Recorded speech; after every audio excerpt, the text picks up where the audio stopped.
Hello అందరికీ, welcome back to little things channel.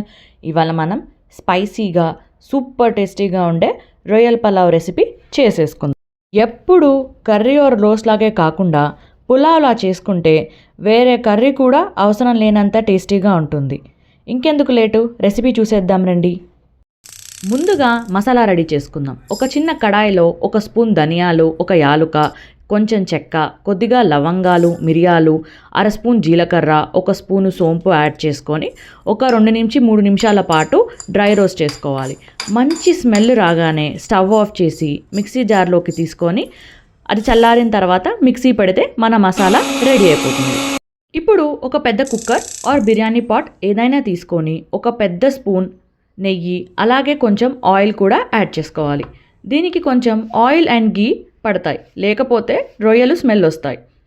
ఇవి కొంచెం హీట్ అయ్యాక మన హోల్ స్పైసెస్ యాడ్ చేసుకోవాలి. అవి కొంచెం ఫ్రై చేసుకున్న తర్వాత ఇప్పుడు మన పులావ్లోకి మంచి టేస్ట్ రావడానికి సాంబార్ ఆనియన్స్ యాడ్ చేసుకోవాలి. అలాగే పెద్దగా కట్ చేసుకున్న ఒక ఆనియన్ కూడా యాడ్ చేసి ఆ తర్వాత 5 నుంచి 6 పచ్చిమిర్చి చీలికలు కూడా వేసి ఫ్రై అవ్వనివ్వాలి.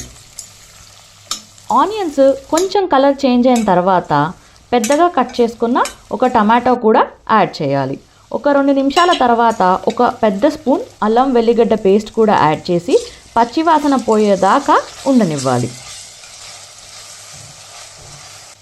ఆ తర్వాత మంచిగా శుభ్రం చేసుకొని ఉప్పు నీటిలో నానబెట్టిన రొయ్యలు కూడా యాడ్ చేసుకోవాలి. రొయ్యలంతా ఒకసారి కలిపి 1 స్పూన్ పసుపు యాడ్ చేసి కలిపిన తర్వాత రుచికి సరిపడా సాల్ట్ కూడా యాడ్ చేసుకోవాలి. రొయ్యలు కొంచెం మగ్గిన తర్వాత 2 నుంచి 3 స్పూన్ల కారం యాడ్ చేయాలి. తర్వాత మనం ముందుగా మిక్సీ పట్టిన మసాలా 1 నుంచి 2 స్పూన్లు కూడా యాడ్ చేసి అలాగే కొంచెం కొత్తిమీర, పుదీనా కూడా వేసుకొని బాగా కలపాలి. రొయ్యల నుండి వాటర్ రిలీజ్ అవుతున్నప్పుడు 1 గంట పాటు నానబెట్టుకున్న చిట్టి ముత్యాల రైస్ యాడ్ చేసుకోవాలి. 1 గ్లాసు బియ్యానికి 1.5 గ్లాస్ వాటర్ వేసుకోవాలి. రొయ్యల నుండి వాటర్ కూడా వస్తాయి కాబట్టి వాటర్ చూసుకొని యాడ్ చేసుకోవాలి. బియ్యం అంతా బాగా కలిపి ఒక 15 మినిట్స్ పాటు మీడియం ఫ్లేమ్లో పెట్టనివ్వాలి. బియ్యం ఉడికిందా లేదా అని చూసుకోవడానికి మధ్య మధ్యలో చెక్ చేసుకుంటూ ఉండొచ్చు. రైస్ అంతా ఉడికిన తర్వాత కొంచెం మసాలా అలాగే కొంచెం కొత్తిమీర కూడా వేసుకొని ఒక 10 మినిట్స్ పాటు పులావ్ సెటిల్ అయ్యేదాకా పక్కన పెట్టుకోవాలి. ఒక 10 మినిట్స్ తర్వాత మన రొయ్యల పలావ్ రెడీ. వేడి వేడి రొయ్యల పలావ్ ప్లేట్లోకి తీసుకొని నిమ్మకాయ పిండుకొని ఉల్లిపాయతో నంజుకొని ముద్దకి ముక్క తగులుతూ ఉంటే అబ్బా ఎంత టేస్టీగా ఉంటుందో.